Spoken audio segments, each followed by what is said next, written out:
नमस्कार। इस वीडियो में आपका स्वागत है जहां हम सीखेंगे कि एक प्रभावी बजट कैसे बनाया जाए जो हमारे व्यक्तिगत वित्त को दूसरे स्तर पर ले जाने के लिए एक आवश्यक उपकरण है। बजट बनाने का विचार थोड़ा डराने वाला या उबाऊ भी लग सकता है, लेकिन मैं आपको विश्वास दिलाता हूं कि जब आप समझ जाएंगे कि ये कैसे काम करता है और आप इसे अपने जीवन में अपनाते हैं, तो आप अपने पैसे का प्रबंधन करने के तरीके में महत्वपूर्ण सुधार देख पाएंगे। अंत तक बने रहें क्योंकि हम एक सारांश तालिका के साथ इसकी समीक्षा करेंगे। आप सभी मुख्य बिंदु हटा सकते हैं। हम इस प्रक्रिया को स्पष्ट चरणों में तोड़ने जा रहे हैं ताकि इसका पालन करना आसान हो।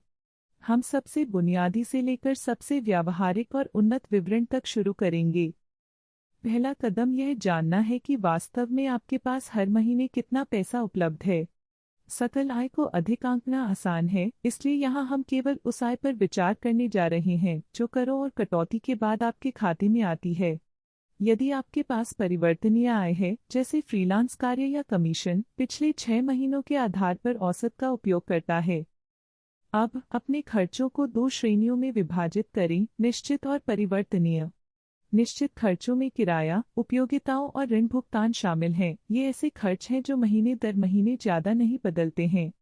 दूसरी ओर, परिवर्तनीय खर्चों में ये चीजें शामिल हैं: खरीदारी, मनोरंजन और भोजन, जहां यदि आवश्यक हो तो आप राशि समायोजित कर सकते हैं।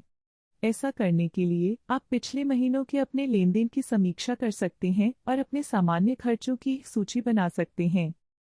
स्पष्ट लक्ष्य निर्धारित करना महत्वपूर्ण है। वे अल्पकालिक लक्ष्य हो सकते हैं, जैसे यात्रा के लिए बचत करना या छोटे ऋण का भुगतान करना, या दीर्घकालिक लक्ष्य, जैसे आपकी सेवानिवृत्ति निधि या घर खरीदना। अपने लक्ष्यों को लिखने से आपको प्रेरित होने में मदद मिलेगी। स्वयं देखें और देखें कि आपके बजट का प्रत्येक भाग आपकी वित्तीय आकांक्षाओं से कैसे मेल खाता है। एक बार जब आप अपनी आय और लक्ष्यों के बारे में स्पष्ट हो जाते हैं, तो प्रत्येक व्यय श्रेणी के लिए विशिष्ट राशि आवंटित करने का समय आ गया है। आप 50/30/20 नियम का उपयोग कर सकते हैं। जरूरतों के लिए 50%, निश्चित व्यय, इच्छाओं के लिए 30%, परिवर्तनीय व्यय और बचत या ऋण भुगतान के लिए 20%।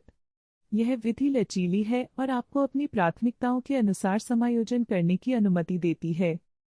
प्रारंभिक बजट का सही न होना सामान्य बात है।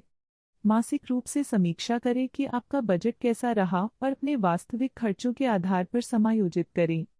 यह आपके बजट को बेहतर बनाने और सटीक बनाने में मदद कर सकता है। उदाहरण के लिए, यदि किसी महीने आपने परिवहन पर अधिक खर्च किया है, हो सकता है कि आप अगले महीने मनोरंजन पर कुछ परिवर्तनीय खर्च कम कर सकें। वित्तीय लक्ष्य बदल सकते हैं और यदि आपको उन्हें पुनः समायोजित करने की आवश्यकता है तो यह ठीक है।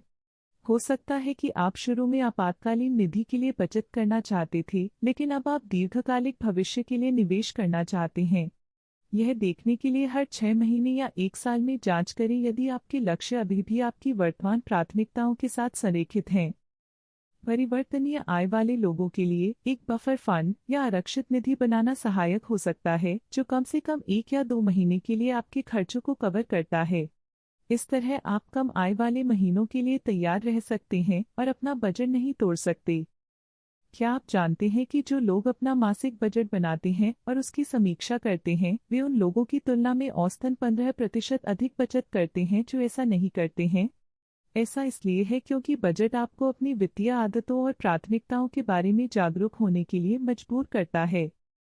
समाप्त करने के लिए आइए मुख्य बिंदुओं की संक्षेप में समीक्षा करें ताकि आप एक प्रभावी बजट बनाने की प्रक्रिया के प्रत्येक चरण को ध्यान में रखें। सबसे पहले अपनी शुद्ध आय की गणना करें, फिर अपने निश्चित और परिवर्तनीय खर्चों की पहचान करें, वित्तीय उद्देश्यों को परिभाषित करें, एक राशि निर्दिष्ट करें, प्रत्येक श्रेणी के लिए मासिक समीक्षा करें और अंत में समायोजित करें। समय समय पर अपने दीर्घकालिक लक्ष्यों का मूल्यांकन करें। आपके पास अपना बजट बनाने और बनाए रखने के लिए एक स्पष्ट मार्गदर्शिका होगी।